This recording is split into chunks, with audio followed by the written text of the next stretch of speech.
संपूर्ण जगाला सध्या प्रतीक्षा आहे ती कोरोनावरच्या लशीची। भारतात लवकरच ही लस मिळणार असल्याचं बोललं जातंय। या पार्श्वभूमीवर पुणे जिल्हा प्रशासनाने कशी आणि काय तयारी केली आहे बघूया त्याबद्दलचा हा रिपोर्ट। कोरोना लसीकरणासाठी प्रशासन सज्ज। लसीकरण कार्यक्रमाचा आराखडा तयार। पहिल्या टप्प्यात आरोग्य सेवकांना लस।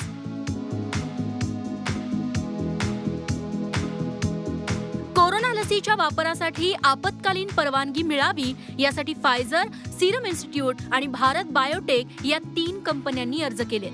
याबाबत लवकरच निर्णय अपेक्षित आहे। मात्र त्याआधीच सरकारनं लसीकरणाची तयारी सुरू केली आहे। कोल्ड चेनचं काम आणि तुमचं ट्रेनिंगचं काम आणि त्याचबरोबर तुमचं लॉजिस्टिक्सचं काम ह्या तिन्हीच्या बाबतीत जे टार्गेट आम्हाला दिले होते ते आम्ही आता पूर्ण केलेले आहेत। त्यामुळं मला असं वाटतं की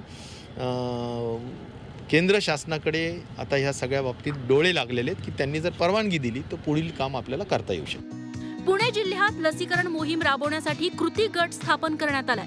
पहिल्या टप्प्यात सुमारे 1.25 लाख आरोग्य सेवकांना ही लस दिली जाणार आहे। त्यानंतर व्याधीग्रस्त रुग्ण आणि सर्वसामान्य नागरिकांना लस मिळेल। तर वॅक्सिनेशन असं आपलं होणार आहे। त्याच्यासाठी कोणाला द्यायचं आहे, काय आहे याचं ट्रेनिंग आता आपलं सुरू आहे। केंद्र शासनाचं आमचं 10 आणि 11 तारखेला ट्रेनिंग होणार आहे। त्याच्यामध्ये आणखी सविस्तर सूचना त्याच्याबाबत आपल्याला मिळतील। पण काही जरी झालं तरी आपल्या जिल्ह्याची आपण 100% तयारी करणार, त्यात काही विषय नाही। कोरोना लसीच्या साठवणुकीसाठी कोल्ड स्टोरेज व्यवस्था गरजेची असणार आहे। त्या दृष्टीनेही माहिती गोळा केली जाते।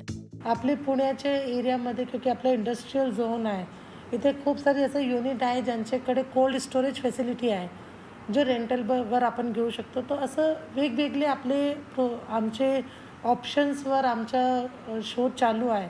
नक्की आम्ही ज्यापर्यंत आपली वॅक्सिन येईल त्यापर्यंत पुणे महानगरपालिका कोल्ड चेन मॅनेजमेंट सिस्टमसाठी रेडी राहील। कोरोना रुग्णांची संख्या घटतीये, मात्र कोरोना अजूनही संपलेला नाही। कोरोना प्रतिबंधक लस हाच या रोगावरचा एकमेव अंतिम उपाय आहे। त्यामुळं जेवढ्या लवकर लस येईल तेवढ्या लवकर कोरोनाच्या संकटातून दिलासा मिळणार आहे। अरुण मेहत्रेंसह ब्युरो रिपोर्ट, झी 24 तास, पुणे। झी 24 तास।